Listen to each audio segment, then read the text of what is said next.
What's up, y'all? Welcome back to another good game reviews video. I'm doing a game prediction for the first time in a long time, actually. So, kind of excited on that. Um, I'm gonna go ahead and jump into it. Don't really want to spend too much time on it. Let me fix my hat real quick. Okay, I'm straight. But anyway, yeah, I'm gonna just go ahead and jump into it. As you may know, this is week 16 matchup. No, excuse me, apologies.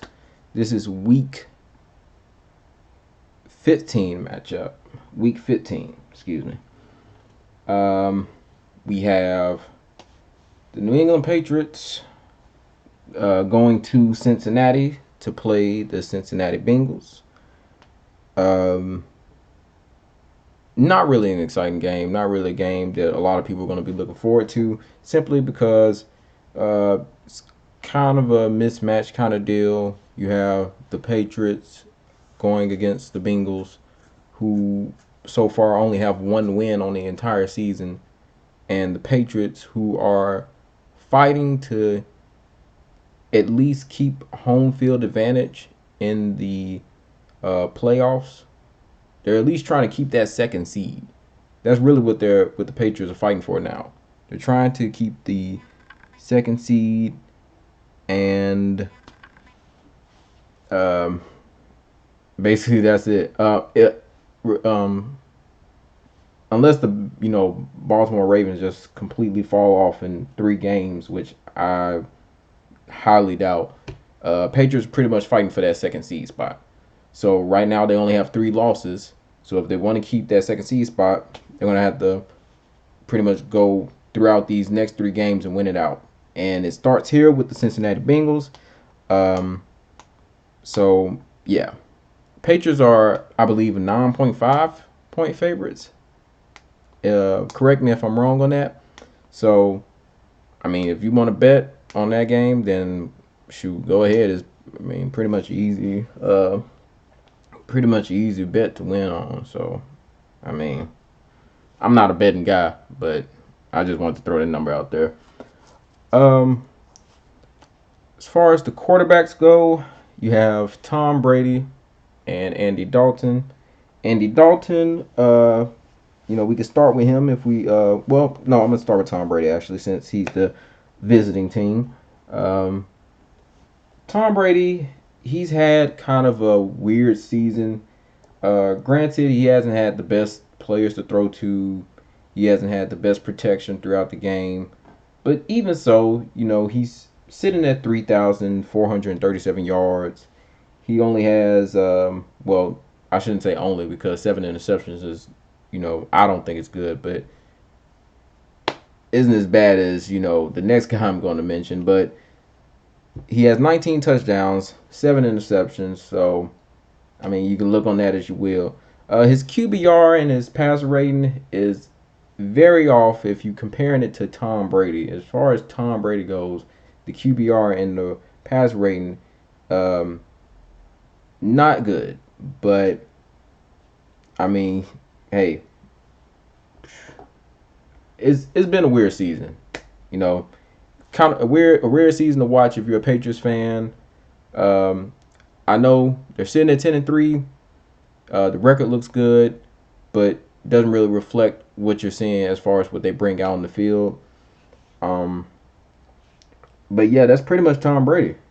Uh, not really a lot to go on there. Besides that, Andy Dalton, though, he is a completely different story. So far, he's only played 10 games.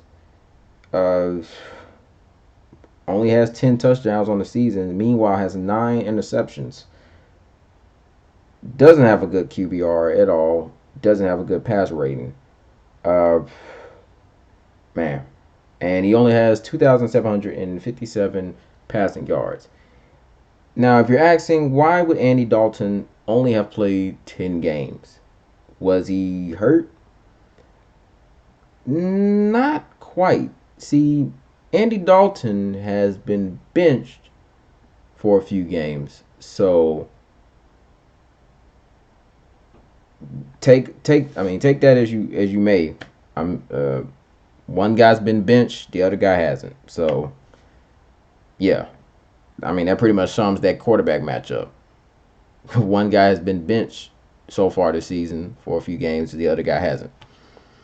Um, Running backs, I was going to give this to the Bengals simply because of Joe Mixon, but then I looked at Joe Mixon and I was like, not good enough. As far as yards, 789 yards, pretty good, but he only averages 3.8 on the ground. He only has 3 touchdowns, throughout this whole season. So as far as scoring goes, he has been lacking in that. Their rush attack really hasn't been that great. Um, Besides Joe Mixon, the next guy right below him is Giovanni Bernard, and he doesn't have anywhere near to what Joe Mixon has. Doesn't have any touchdowns to speak of. Not doesn't have any rushing touchdowns to speak of. Um, and that's it. They don't have a lot of things to look at in terms of the running game and stats nor players. Meanwhile, we look over at the Patriots. We still have Sony Michel, James White, Rex Burkhead, Brandon Bolden.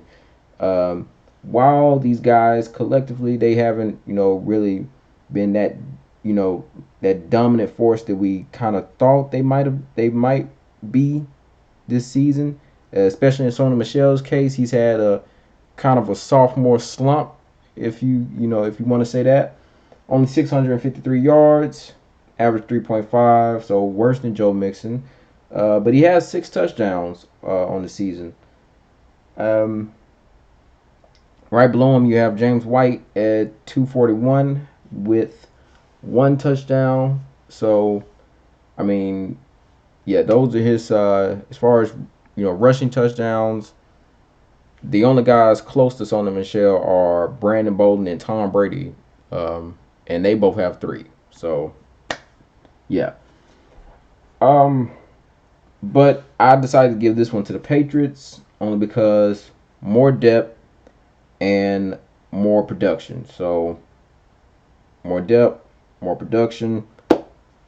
Easy to give it to the Patriots. Wide receiver was a little bit more difficult only because if we were only comparing one wide receiver, Julian Edelman, to uh, to Boyd, then yeah. If we were only comparing those two, I would give it to Julian Edelman. Um, Based on production, based on just numbers, yeah, I would give it to Edelman. But I took into account other receivers on the Cincinnati side, and I like Erickson. I like Erickson. I like what Erickson brings to the table. Hasn't been, you know, you know, as good as I thought he was going to be, especially after seeing those few little games where he had like a good stretch. He hasn't really produced much, but I like what he brings. They use him in different ways. They use him as like a down the field option. They do handoffs to him. He does a lot of stuff on the field.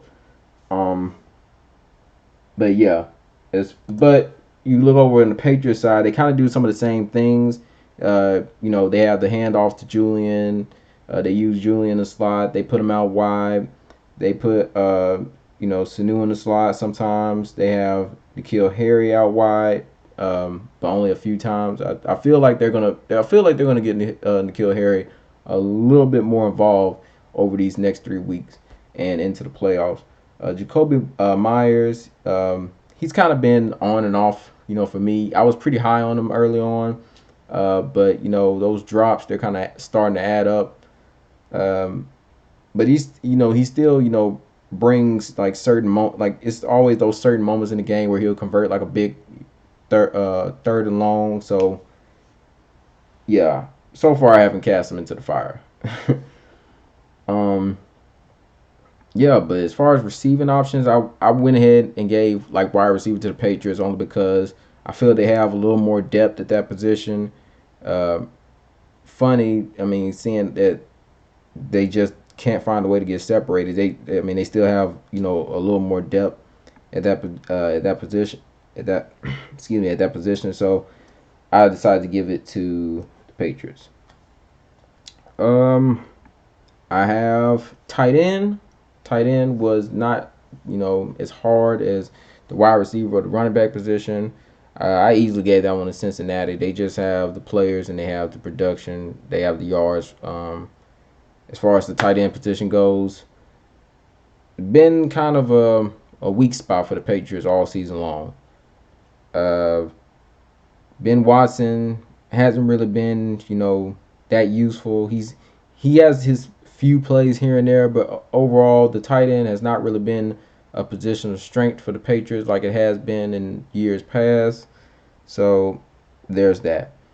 Um, O line, I feel that the Patriots have a better O line. Um, I just, in terms of like run blocking, both teams are terrible in my opinion. But in terms of pass protection, Patriots they've had their moments through the season, but I feel like they've been better in terms of pass protection in the last 2 games or 3 games, in my opinion, simply because of the addition of Isaiah Wynn um, coming back and sitting Newhouse to the side where he needs to be. Um, but the Bengals, yeah, I believe they're second in terms of sacks. In terms of QB sacks, they are second in the league. Not good. So yeah, I gave the O line spot to the Patriots. Defensive end, I gave that one to the Bengals. Simply because they have a little bit more production at that defensive end spot. They have a few more sacks than the Patriots do. They also have other plays that their players have made in terms of causing fumbles and fumble recovery. So I gave that to the defensive end position. Dunlap, I like him. Um, as far as the D line goes, um, I gave that spot to the Patriots. Once again, this falls on the spot of production. Um, they edge guys out like Atkins and Billing just by a little bit, just by a little bit. You know, Adam Butler he has 5.5 sacks. Danny Shelton has 3. Danny Shelton also has a forced fumble too. Uh, yeah, so as far as like just overall production, I decided to give that spot to the Patriots. Linebacker, I don't really think it's close. Now they have uh, Nick Vigil. I hope I'm saying that last name right. Please don't bush me, but I mean, just taking the whole linebacker core from the Bengals, not a lot of production. One guy has 1 sack, and that's pretty much it. Nick has a interception, but other than that, he has the forced fumble, 2 fumble recoveries, and 98 total tackles, and then that's him. And nobody else, comes close to the production that he has put out. But then you look over on the Patriots side, and you look at what guys like Jamie Collins has done, Calvin Noy, who leads the team in sacks with 6.5 sacks, and Dante Hightower. Um, Not to mention guys like Bentley who come in, every now and then, or Landon Roberts. So just more depth, more production. Easy to give that to the linebacker spot. As far as cornerbacks and safeties, I'm not even going to really just go into that because that's a given. Um, the fact that the Patriots, lead the league in terms of interceptions, should tell you something. The fact that the Patriots are the best in terms of passing yards allowed, that should say something. So, yeah, that secondary is a beast. So I could easily give that the cornerback spot and the safety spot to the Patriots, and then there's Stephon Gilmore, and nobody else um, in the league has a Stephon Gilmore, in my opinion. And the Bengals certainly don't have a Stephon Gilmore. Yeah, so special teams, I gave that to the Patriots mainly because, and here's a stat that I really like. Um, there are 9 punt blocks so far this season. 9 punt blocks. The Patriots have 4 of them. Yeah. So yeah, that's a pretty nice stat. Also, Jake Bailey, he's had a really good rookie season.